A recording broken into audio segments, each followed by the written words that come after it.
Uma antologia de leituras das palavras de Deus Todo-Poderoso.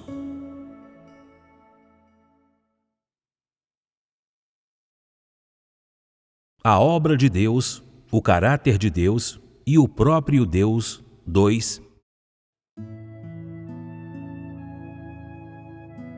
Durante o mesmo período que Abraão, Deus também destruiu uma cidade. Essa cidade era chamada de Sodoma. Sem dúvida, muitas pessoas estão familiarizadas com a história de Sodoma. Mas ninguém está familiarizado com os pensamentos de Deus que foram o pano de fundo para a destruição da cidade.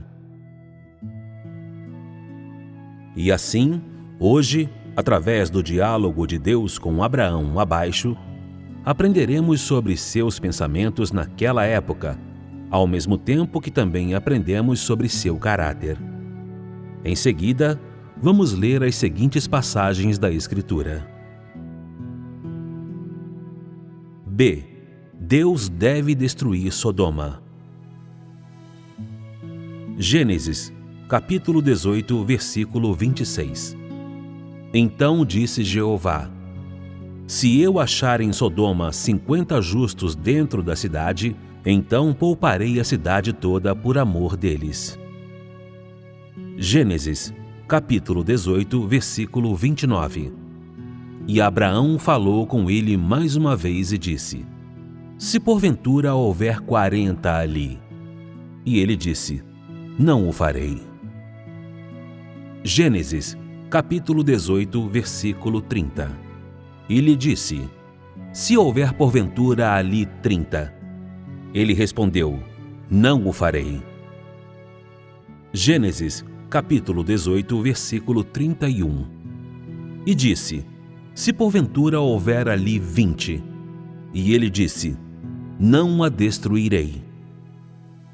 Gênesis, capítulo 18, versículo 32. E ele disse: Se porventura houver ali 10. Ele disse: Não a destruirei. Esses são alguns trechos que escolhi da Bíblia. Eles não são as versões completas e originais. Se desejarem vê-las, vocês podem procurá-las na Bíblia vocês mesmos. Para ganhar tempo, omiti parte do conteúdo original.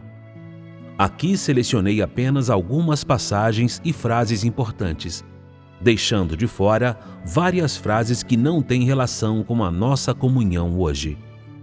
Em todas as passagens e conteúdos sobre os quais comunicamos, nosso foco pula os detalhes das histórias e a conduta do homem nas histórias. Em vez disso, só falamos sobre quais eram os pensamentos e ideias de Deus na época. Nos pensamentos e ideias de Deus, veremos o caráter de Deus e, de tudo o que Deus fez, veremos o verdadeiro Deus. E nisso alcançaremos nosso objetivo.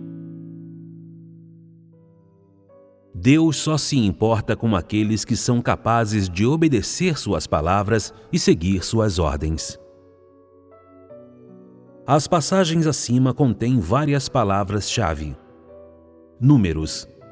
Primeiro, Jeová disse que se ele achasse 50 justos na cidade, então ele pouparia todo o lugar, o que significa dizer que ele não destruiria a cidade. Então havia de fato 50 justos em Sodoma? Não havia. Logo depois, o que Abraão disse a Deus? Ele disse: Porventura se houver 40 ali. E Deus disse: Eu não farei isto.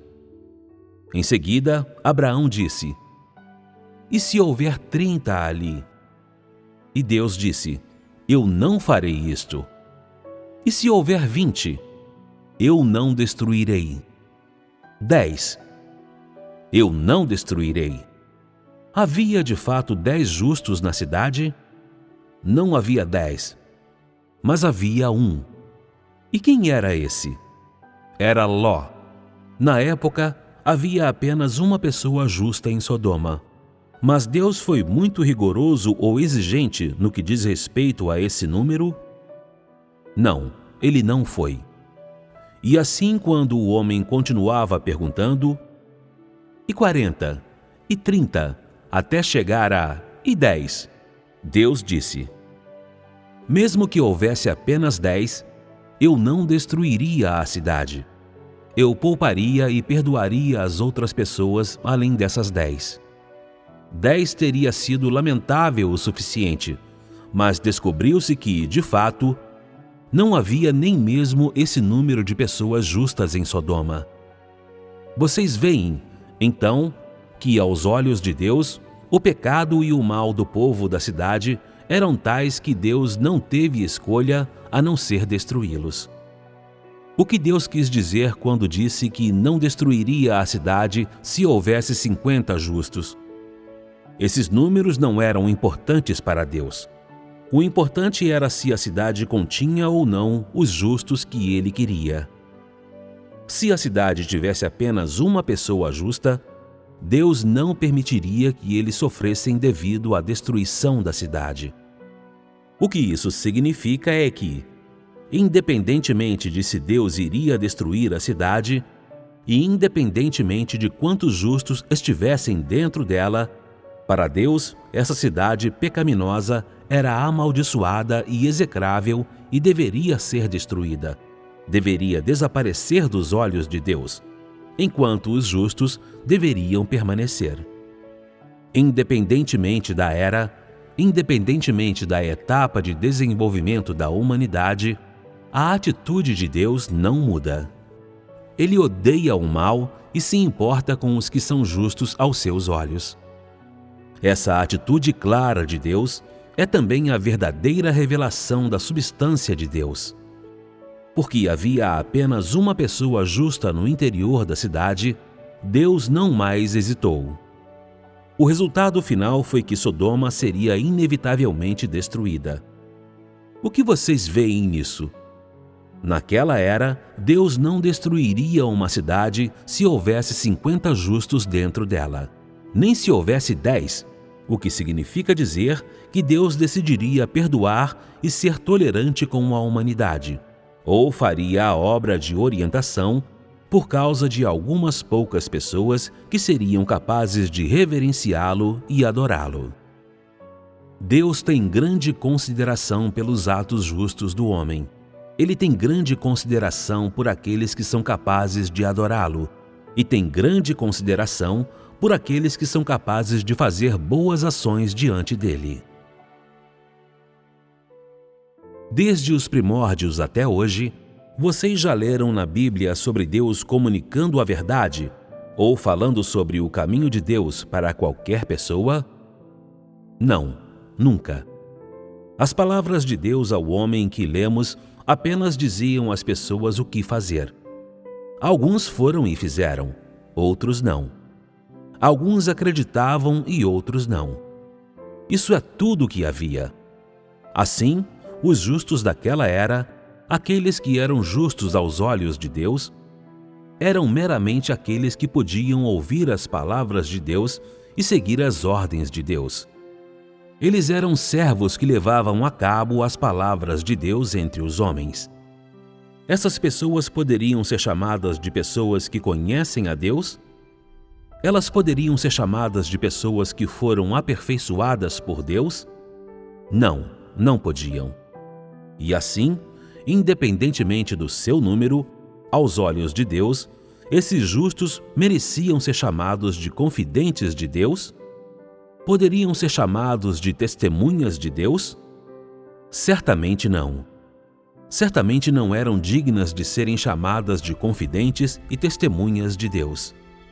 E então, do que Deus chamou tais pessoas?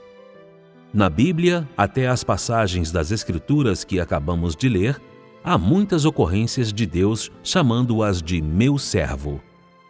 O que significa dizer que, naquele tempo, aos olhos de Deus, esses justos eram os servos de Deus. Eles eram o povo que o servia na terra. E como Deus pensou nessa denominação? Por que ele os chamou assim? Deus tem padrões para o que ele chama as pessoas em seu coração? Certamente sim. Deus tem padrões independentemente de chamar as pessoas de justas, perfeitas, retas ou servas. Quando ele chama alguém de seu servo, ele tem a firme convicção de que essa pessoa é capaz de receber seus mensageiros e capaz de seguir suas ordens, e pode executar aquilo que é comandado pelos mensageiros. E o que essa pessoa realiza? Aquilo que Deus ordena ao homem que faça e realize na terra. Naquele tempo, poderia aquilo que Deus pediu ao homem para fazer e realizar na terra ser chamado de caminho de Deus? Não, não poderia. Pois naquele momento, Deus pediu apenas que o homem fizesse algumas coisas simples. Ele proferiu algumas ordens simples, dizendo ao homem para fazer apenas isso ou aquilo, e nada mais. Deus estava operando de acordo com o seu plano. Porque, naquele tempo, muitas condições ainda não estavam presentes. O tempo ainda não estava maduro, e era difícil para a humanidade suportar o caminho de Deus. Assim, o caminho de Deus ainda tinha que começar a ser emitido do coração de Deus. Deus viu as pessoas justas de quem falou, a quem vemos aqui, sejam 30 ou 20, como seus servos. Quando os mensageiros de Deus viessem sobre esses servos, eles seriam capazes de recebê-los, seguir suas ordens e agir de acordo com suas palavras. Isso era exatamente o que deveria ser feito e alcançado pelos servos aos olhos de Deus. Deus é criterioso em suas denominações para as pessoas. Ele te chamou de seus servos não porque eram como vocês são agora, não porque elas tinham ouvido muitas pregações, sabiam o que Deus deveria fazer, entendiam muito da vontade de Deus e compreendiam seu plano de gerenciamento, mas porque sua humanidade era honesta e eles eram capazes de cumprir as palavras de Deus. Quando Deus as ordenou, eles puderam deixar de lado o que estavam fazendo e realizar aquilo que Deus havia ordenado. E assim, para Deus, a outra camada de significado no título de servo é que eles cooperaram com sua obra na terra. E embora não fossem os mensageiros de Deus, eles eram os executores e implementadores das palavras de Deus na terra. Vocês veem, então, que esses servos ou pessoas justas carregavam grande peso no coração de Deus. A obra que Deus estava para empreender na terra não poderia estar sem pessoas para cooperar com Ele, e o papel desempenhado pelos servos de Deus era insubstituível pelos mensageiros de Deus. Cada tarefa que Deus ordenou a esses servos era de grande importância para Ele, e assim Ele não poderia perdê-los. Sem a cooperação desses servos com Deus, sua obra entre a humanidade teria chegado a um impasse, como resultado de que o plano de gerenciamento de Deus e as esperanças de Deus teriam dado em nada. Deus é abundantemente misericordioso para com aqueles com quem Ele se importa, e profundamente irado com aqueles a quem Ele detesta e rejeita. Nos registros da Bíblia, havia 10 servos de Deus em Sodoma? Não, não havia. A cidade era digna de ser poupada por Deus? Apenas uma pessoa na cidade, Ló, recebeu os mensageiros de Deus. A implicação disso é que havia apenas um servo de Deus na cidade, e assim Deus não teve outra escolha senão salvar Ló e destruir a cidade de Sodoma. Esses diálogos entre Abraão e Deus podem parecer simples, mas ilustram algo muito profundo. Há princípios para as ações de Deus, e antes de tomar uma decisão, Ele passará muito tempo observando e deliberando. Antes que seja a hora certa, Ele definitivamente não tomará nenhuma decisão ou tirará conclusões precipitadas. O diálogo entre Abraão e Deus nos mostra que a decisão de Deus de destruir Sodoma não estava nem um pouco equivocada, pois Deus já sabia que na cidade não havia 40 justos, nem 30 justos, nem 20. Não havia nem 10. A única pessoa justa na cidade era Ló. Tudo o que aconteceu em Sodoma e suas circunstâncias foram observados por Deus e eram tão familiares a Deus quanto a palma de sua própria mão. Assim, sua decisão não poderia estar errada. Por outro lado, comparado à onipotência de Deus, o homem está tão entorpecido, tão tolo e ignorante, tão míope. Isso é o que vemos nos diálogos entre Abraão e Deus. Deus tem emitido seu caráter desde o começo até hoje. Aqui, da mesma forma, há também o caráter de Deus que devemos ver. Os números são simples e não demonstram nada, mas aqui há uma expressão muito importante do caráter de Deus. Deus não destruiria a cidade por causa de 50 justos. Isso é devido à misericórdia de Deus? É por causa de seu amor e tolerância? Vocês viram esse lado do caráter de Deus? Mesmo se houvesse apenas 10 justos, Deus não teria destruído a cidade por causa dessas 10 pessoas justas. Isso é ou não é a tolerância e amor de Deus? Por causa da misericórdia, tolerância e preocupação de Deus com aquelas pessoas justas, Ele não teria destruído a cidade. Essa é a tolerância de Deus. E no final, que resultado vemos? Quando Abraão disse: "Se porventura se acharem ali 10", disse Deus: "Eu não a destruirei".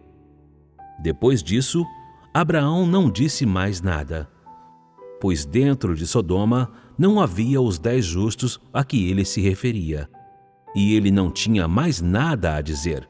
E naquele momento, ele entendeu por que Deus havia determinado destruir Sodoma.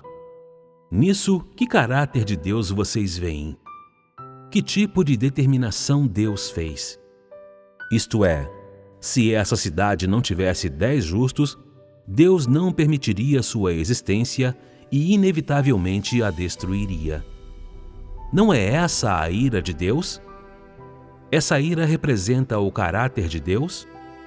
Esse caráter é a revelação da substância santa de Deus? É a revelação da substância justa de Deus que o homem não deve ofender? Tendo confirmado que não havia 10 justos em Sodoma, Deus certamente destruiria a cidade e puniria severamente as pessoas daquela cidade, pois elas se opunham a Deus e porque eram tão imundas e corruptas. Por que analisamos essas passagens dessa maneira? Porque essas poucas frases simples dão plena expressão ao caráter divino de abundante misericórdia e profunda ira. Ao mesmo tempo em que valorizava os justos, e tendo misericórdia, tolerando e se importando com eles, no coração de Deus havia uma profunda abominação por todos aqueles em Sodoma que haviam sido corrompidos. Foi isso ou não? Abundante misericórdia e profunda ira. Por que meios Deus destruiu a cidade? Pelo fogo. E por que ele a destruiu usando fogo? Quando você vê algo sendo queimado pelo fogo, ou quando você está prestes a queimar alguma coisa, quais são seus sentimentos em relação a isso? Por que você quer queimá-lo? Você sente que não precisa mais disso? Que não quer mais olhar para isso? Você quer abandoná-lo? O uso que Deus faz do fogo significa abandono e ódio, e que ele não queria mais ver Sodoma. Essa foi a emoção que fez Deus destruir Sodoma com fogo. O uso do fogo representa o quanto Deus estava irado. A misericórdia e a tolerância de Deus existem de fato, mas a santidade e a justiça de Deus, quando ele libera sua ira, também mostram ao homem o lado de Deus que não tolera a ofensa. Quando o homem é plenamente capaz de obedecer às ordens de Deus e agir de acordo com as exigências de Deus, Deus é abundante em sua misericórdia para com o homem. Quando o homem está cheio de corrupção, ódio e inimizade por ele, Deus fica profundamente irado. E até que ponto ele está profundamente irado? Sua ira continuará até que Deus não veja mais a resistência e os atos malignos do homem, até que eles não estejam mais diante de seus olhos. Só então a ira de Deus desaparecerá. Em outras palavras, não importa quem seja a pessoa, se seu coração se distanciou de Deus e se afastou de Deus para nunca mais retornar, então, independentemente de como, para todas as aparências ou em termos de seus desejos subjetivos, elas desejam adorar e seguir e obedecer a Deus em seu corpo ou em seu pensamento. Assim que seu coração se desvia de Deus, a ira de Deus será liberada sem cessar. Será tal que quando Deus liberar profundamente a sua ira, tendo dado ao homem amplas oportunidades, uma vez desencadeada, não haverá como voltar atrás. E ele nunca mais será misericordioso e tolerante com esse homem. Esse é um lado do caráter de Deus que não tolera a ofensa. Aqui parece normal para as pessoas que Deus destruiria uma cidade, pois aos olhos de Deus, uma cidade cheia de pecado não poderia existir e continuar a permanecer, e era racional que ela fosse destruída por Deus. No entanto, naquilo que aconteceu antes e depois da destruição de Sodoma, vemos a totalidade do caráter de Deus. Ele é tolerante e misericordioso com as coisas que são gentis, belas e boas. Em direção a coisas que são más, pecaminosas e iníquas, ele é profundamente irado, de tal forma que ele é incessante em sua ira. Esses são os dois aspectos principais e mais proeminentes do caráter de Deus, e além disso, foram revelados por Deus do começo ao fim: misericórdia abundante e ira profunda. Muitos de vocês aqui experimentaram algo da misericórdia de Deus, mas poucos de vocês apreciaram a ira de Deus. A misericórdia e a benignidade de Deus podem ser vistas em todas as pessoas. Isto é, Deus tem sido abundantemente misericordioso para com todas as pessoas. No entanto, muito raramente, ou pode-se dizer nunca, Deus esteve profundamente irado com qualquer indivíduo ou qualquer seção das pessoas entre vocês aqui hoje. Relaxe. Mais cedo ou mais tarde, a ira de Deus será vista e experimentada por todas as pessoas. Mas agora ainda não é a hora. E por que isso? Porque quando Deus está constantemente irado com alguém, isto é, quando ele libera sua profunda ira sobre elas, isso significa que ele há muito tempo detestou e rejeitou essa pessoa, que ele despreza sua existência e que ele não pode suportar sua existência. Assim que sua ira vier sobre elas, elas desaparecerão. Hoje a obra de Deus ainda precisa chegar a esse ponto. Nenhum de vocês poderá aguentar quando Deus ficar profundamente irado. Vocês veem, então, que neste momento Deus é apenas abundantemente misericordioso em relação a vocês todos, e vocês ainda estão por ver a sua profunda ira. Se há aqueles que ainda não estão convencidos, vocês podem pedir que a ira de Deus venha sobre vocês, para que vocês possam sentir se a ira de Deus e seu caráter inofendível com um homem realmente existe ou não. Vocês se atrevem? O povo dos últimos dias só vê a ira de Deus em suas palavras e não experimenta verdadeiramente a ira de Deus. Os dois lados do caráter de Deus que são vistos nessas passagens das Escrituras são dignos de comunicação? Tendo ouvido essa história, vocês possuem uma compreensão renovada de Deus? Que tipo de entendimento? Pode-se dizer que, desde a criação até hoje, nenhum grupo desfrutou tanto da graça, misericórdia e benignidade de Deus quanto este grupo final. Embora na etapa final, Deus tenha feito a obra de julgamento e castigo e tenha feito sua obra com majestade e ira, na maior parte do tempo, Deus só usa palavras para realizar sua obra. Ele usa palavras para ensinar, e regar, e prover, e alimentar. A ira de Deus, enquanto isso, sempre foi mantida escondida. E além de experimentar o caráter irado de Deus em suas palavras, pouquíssimas pessoas experimentaram sua ira em pessoa.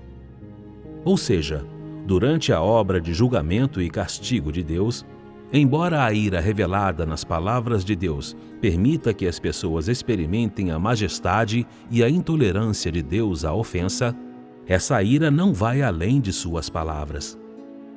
Em outras palavras, Deus usa palavras para repreender o homem, expor o homem, julgar o homem, castigar o homem e até mesmo condenar o homem. Mas Deus ainda não ficou profundamente irado com o homem, e mal liberou sua ira sobre o homem fora de suas palavras. Assim, a misericórdia e benignidade de Deus experimentadas pelo homem nesta era são a revelação do verdadeiro caráter de Deus, enquanto que a ira de Deus experimentada pelo homem é meramente o efeito do tom e da sensação de suas declarações. Muitas pessoas erroneamente consideram esse efeito como a verdadeira experiência e o verdadeiro conhecimento da ira de Deus. Consequentemente, a maioria das pessoas acredita ter visto a misericórdia e a bondade de Deus em suas palavras, que também observaram a intolerância de Deus à ofensa do homem, e a maioria delas chegou a apreciar a misericórdia e a tolerância de Deus para com o homem. Mas não importa o quanto o comportamento do homem seja mau, ou o quanto o seu caráter seja corrupto, Deus sempre suportou. Ao suportar, seu objetivo é esperar pelas palavras que ele falou, pelos esforços que fez e pelo preço que pagou para obter um efeito naqueles a quem deseja ganhar. Esperar por um resultado como esse leva tempo e requer a criação de diferentes ambientes para o homem. Da mesma forma que as pessoas não se tornam adultas assim que nascem. Isso leva 18 ou 19 anos, e algumas pessoas ainda precisam de 20 ou 30 anos antes de amadurecerem como um verdadeiro adulto. Deus espera a conclusão desse processo, espera a vinda de tal momento e espera a chegada desse resultado. E durante todo o tempo que ele espera, Deus é abundantemente misericordioso. Durante o período da obra de Deus, no entanto, um número extremamente pequeno de pessoas é abatido, e algumas são punidas por causa de sua grave oposição a Deus. Tais exemplos são uma prova ainda maior do caráter de Deus, que não tolera a ofensa do homem e confirma plenamente a real existência da tolerância e perseverança de Deus para com os escolhidos. Naturalmente, nesses exemplos típicos, a revelação de parte do caráter de Deus nessas pessoas não afeta o plano geral de gerenciamento de Deus. De fato, nesta fase final da obra de Deus, Deus tem suportado todo o período que ele esteve esperando e ele trocou sua perseverança e sua vida pela salvação daqueles que o seguem. Vocês veem isso? Deus não perturba seu plano sem razão. Ele pode liberar a sua ira e também pode ser misericordioso. Essa é a revelação das duas partes principais do caráter de Deus. Isso está ou não muito claro? Em outras palavras, quando se trata de Deus, certo e errado, justo e injusto, o positivo e o negativo, tudo isso é claramente mostrado ao homem. O que ele fará, o que ele gosta, o que ele odeia, tudo isso pode ser refletido diretamente em seu caráter. Tais coisas também podem ser muito obviamente e claramente vistas na obra de Deus, e elas não são vagas ou gerais. Em vez disso, eles permitem que todas as pessoas vejam o caráter de Deus e o que ele tem e é de uma maneira especialmente concreta, verdadeira e prática. Esse é o próprio Deus verdadeiro. O caráter de Deus nunca esteve oculto ao homem. O coração do homem se desviou de Deus. Se eu não tivesse comunicado essas coisas, nenhum de vocês seria capaz de ver o verdadeiro caráter de Deus nas histórias da Bíblia. Isso é fato.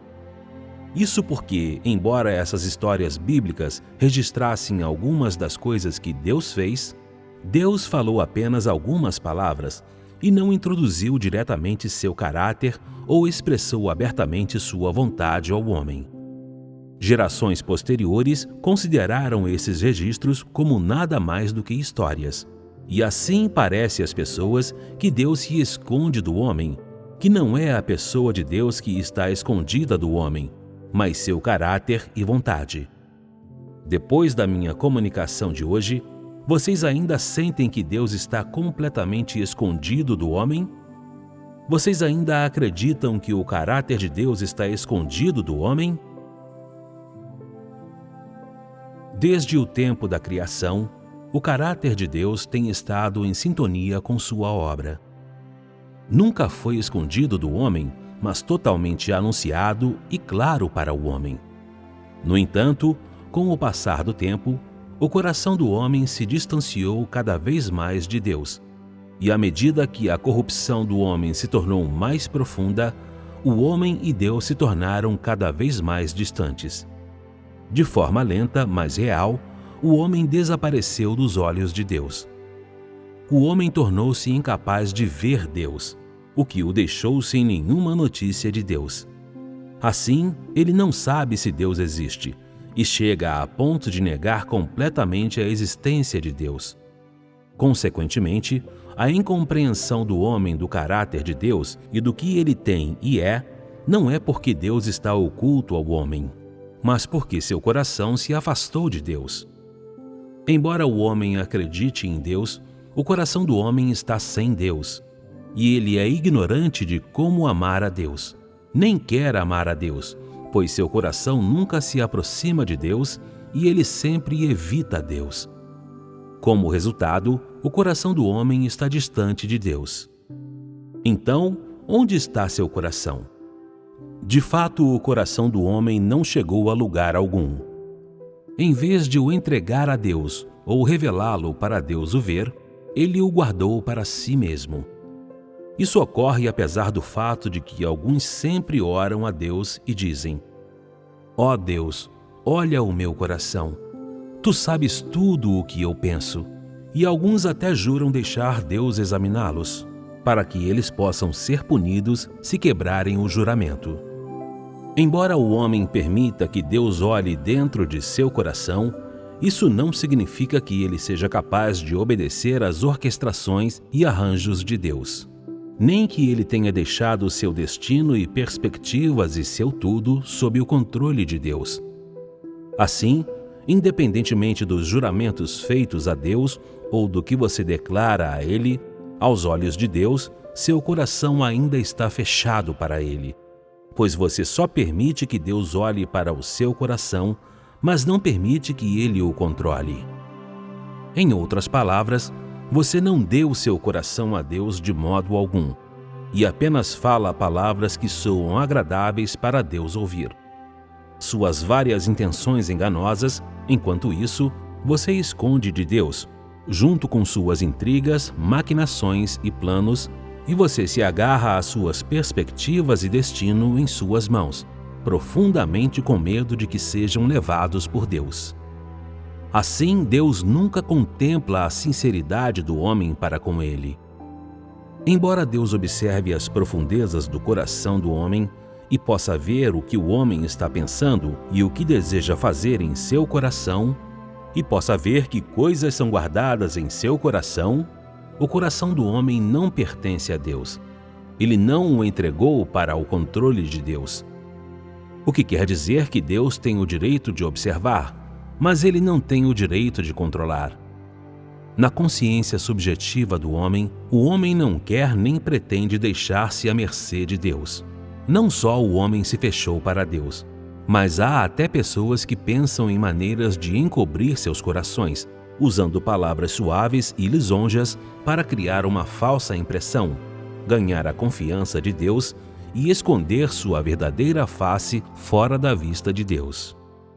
Seu objetivo em não permitir que Deus veja é não permitir que Deus perceba como realmente elas são.